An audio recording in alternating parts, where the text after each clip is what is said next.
very good afternoon and welcome to this edition of Yes 101's Visual Radio. For the Newsfirst team, I'm Steven Machado. Let's get into your local news fast. Health authorities indicate a resurgence in the spread of dengue as a result of the prevailing weather conditions. A total of 6,042 dengue cases were reported in Sri Lanka last month.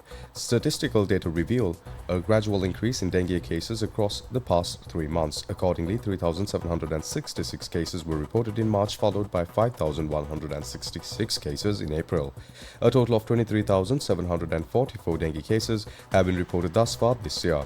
According to data released by the Ministry of Health, 13 dengue-related fatalities have been reported this year. Data released by the National Dengue Control Unit indicate a high percentage of dengue cases reported from the Colombo, Kampahar, Ratnapura and Batticaloa districts. Meanwhile, health authorities also highlighted an increase in chikungunya cases, a disease spread by the Aedes aegypti mosquito, which is also the dengue vector.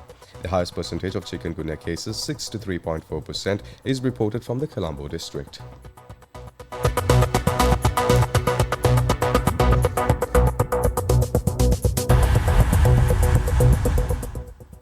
The Ministry of Health has clarified that there is no current need to mandate mask wearing within office premises across the public institutions. This statement was made in response to a circular issued by the Deputy Chief Secretary of the Western Province, which had advised heads of institutions to implement mask wearing protocols. In an official communication, Dr. Anil Jasinghe, Secretary to the Ministry of Health, responded to the circular by requesting that such guidance be reconsidered. Dr. Jasinghe emphasized that there is no requirement at present to issue general instructions mandating the use of face masks in public sector workplaces. He further explained that following the official end of the COVID-19 global pandemic in mid-2023, the disease has since been categorized alongside other respiratory infections under surveillance and control programs. The letter also notes that while respiratory illnesses such as influenza tend to increase during the rainy season, and with that comes a potential resurgence of COVID-19 cases, such conditions should be managed and prevented through standard public health practices rather than broad mandates.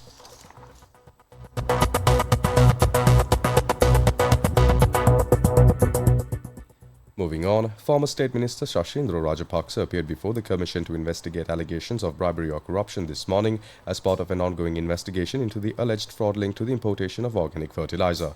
Shashindra Rajapaksa appeared before the Bribery Commission following a notice requesting a statement regarding the matter.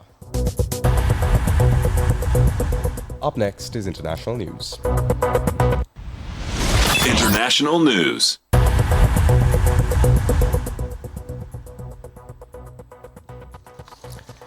The United States on Wednesday voted a draft UN Security Council resolution that demanded an immediate, unconditional and permanent ceasefire between Israel and Hamas militants in Gaza and unhindered aid access across the war-torn enclave. The other 14 countries on the council voted in favor of the draft as a humanitarian crisis grips the enclave of more than 2 million people, where famine looms and aid has only trickled in since Israel lifted an 11-week blockade last month. Up next is sports news. Sports news.